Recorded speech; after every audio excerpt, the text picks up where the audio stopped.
My name is Tracey and this is Luca. Luca, or Pickle for short. I was born in a very chaotic family. I am the oldest child of a mother who had her own grief and family issues. This led to me seeing and experiencing lots of things that I shouldn't have. However, I did have a great grandmother who showed me unconditional love, called Nan Chatfield. Nan Chatfield was the first person to show me who God was. She prayed next to me every night before I went to bed.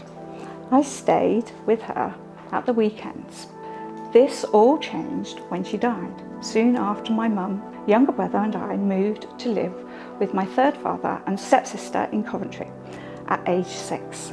This led to very little contact with Christianity apart from the odd comment or school lesson for the next 10 years. When I was 16, my parents decided to move to Torquay. This is when I went to South Devon College of Arts and Technology to retake my O-levels and A-levels, where I was first introduced to the work of Karl Marx in my history studies. I then carried on these studies in my political history degree studies while at university. I became very strongly aligned with the socialist belief system. My thinking was very like the Next Generation Star Trek universe. When I was 23 years old, on a summer holiday visit back home, I met Stephen Mark Bradford. We became friends in a group. I didn't know at the time, but this would be the most important meeting of my life. After I finished university, I started spending more and more time when I wasn't teaching with this friends group. Slowly, Stephen became my best friend, then my boyfriend, and then my husband.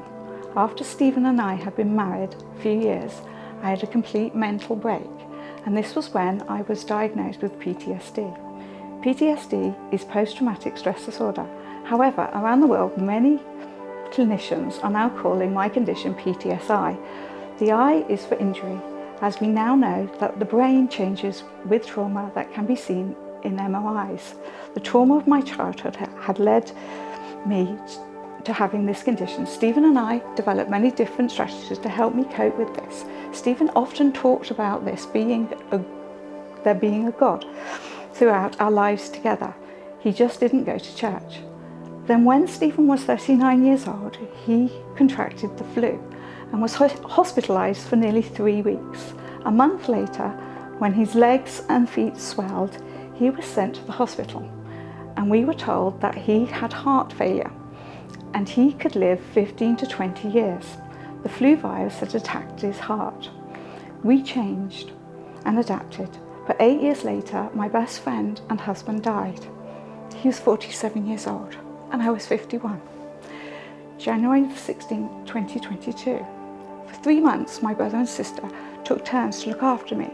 But then I went home, and for 3 months, I found living in the house hard. This was when Pickle comes in. I remembered and then found a piece of research that my husband had done about PTSD dogs in Australia. You see, we knew that Stephen's heart was deteriorating. For a while, Stephen knew I would need help with my PTSD after he had gone. So a friend of mine, Caroline, was helping me decorate and change my flat just enough so Stephen could still be there, but I could live there when he died. I told her about finding his research on Stephen's Kindle, and that night she rang me up and said she thinks she's found a Cavapoo, which is what Stephen had found that was the best type of dog to become a PTSD dog.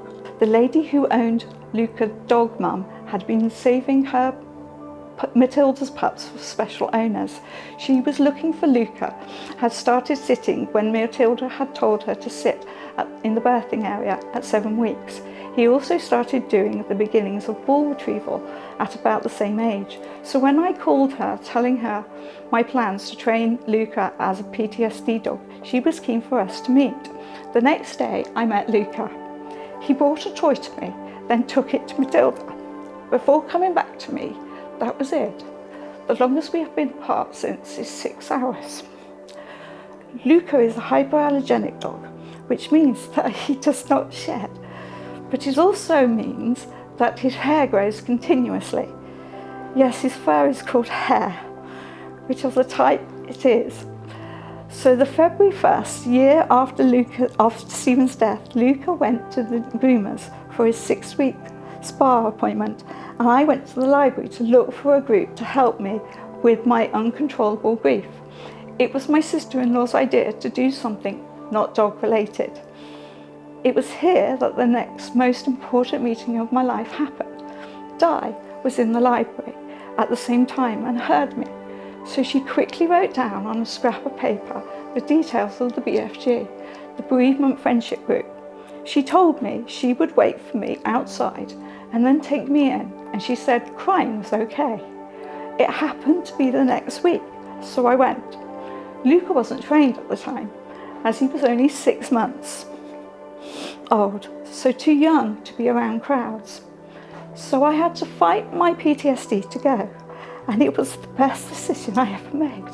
I went, and I met people who could understand and who were in different types of grief, but we were the same. And I met my friend Mary at the first meeting, and she started helping me right there and then. I've been to all but 3 meetings since. It's amazing.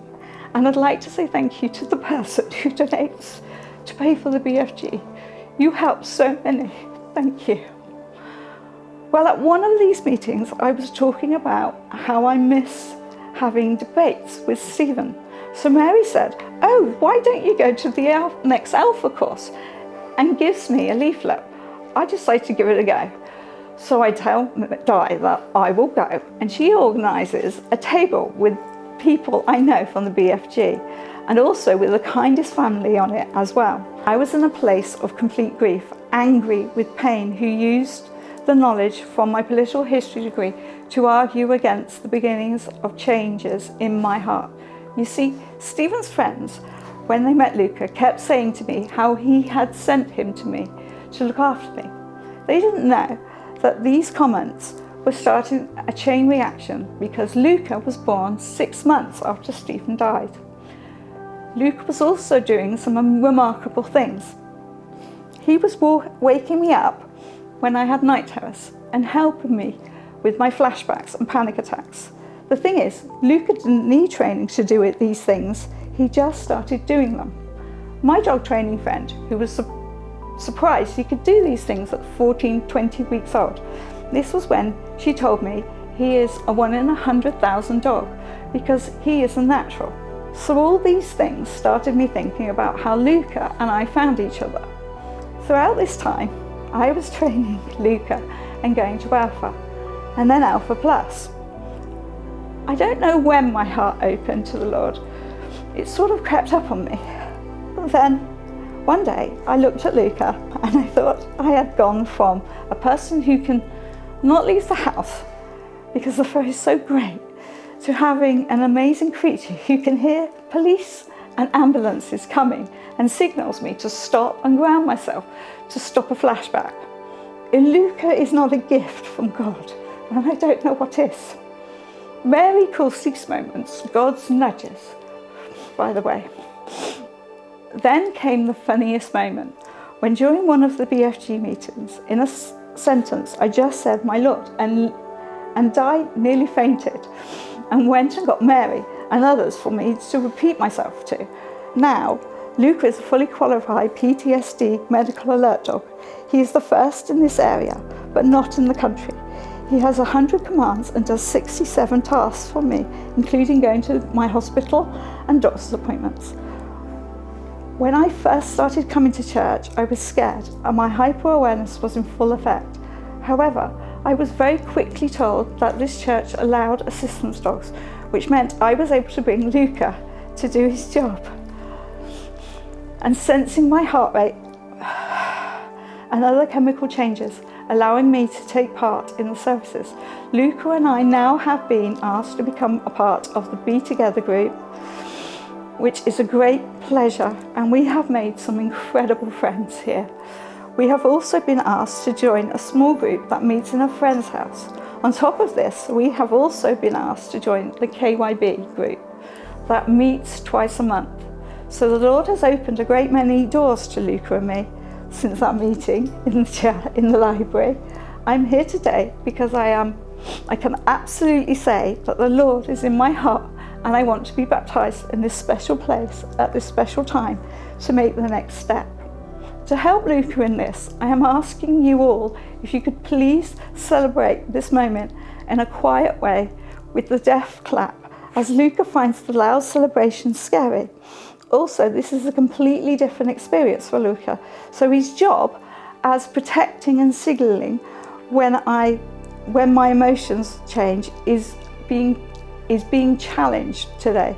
So even though I have prepared him the best that I can do, it can still go three ways. Luca could stay still, Luca could bark, or Luca could jump in the pool. Guess which way the children want it to go. This is the death clap.